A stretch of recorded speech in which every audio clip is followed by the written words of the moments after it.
Hadian ka jing sya jing ed uba Arden Miller besayomat President ka Voice of the People Party kabalakan jo sya ka prasngi ban penbor ya ka sorkar ban bishar biang ya ka Meghalaya State Reservation Policy ka sorkar jela kalarai ban kenthop lang ya ka reservation policy ha ka komiti ka bathamai jong baro kiseng san perthai ka balathau ningkong ban yakren tang ya ka roster system.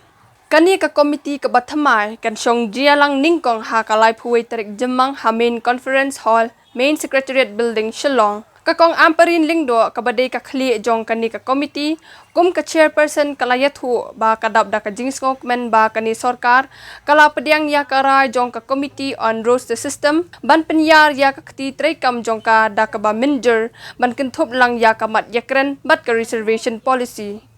Jemang Hajar Punai ngakum ke chairman jong ke committee on roster implementation bala set up the government of Meghalaya ngalayo ya ka shithi ka ba pensyai ba ka term of reference jong ka committee jongi minta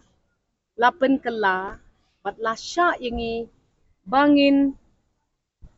include ru discussion on matters related to the reservation policy. Kabamut lasya yang menta bangin ya kendu pat kiseng san perthei banya kren banya thir bat banya sngotu jing mutlang ban kita ki political parties baro ngi kermen bakan ni ka jing island jong ka sorkar ya ka committee jongi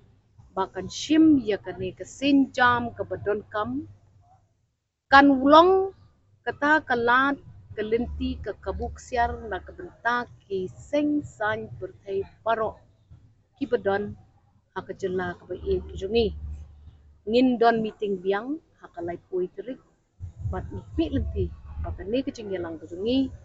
kan nang long ka kabu bangin ya sotu kumno banra syakmat ya kani ka isu kebalakta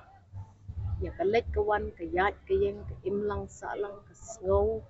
syong shngan ka jongi hakini ki kinit sngi ki baladem